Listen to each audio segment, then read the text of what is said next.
You ask Tiger to solve. This deals with linear equations with one unknown. The final result is x equals -4. Let's solve it step by step. Group all constants on the right side of the equation. Subtract 1 from both sides. Group like terms. Simplify the arithmetic.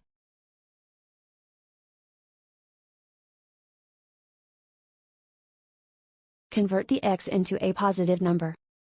Multiply both sides by -1.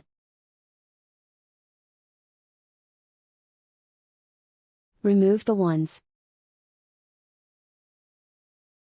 Simplify the arithmetic. And so the final result is x equals -4.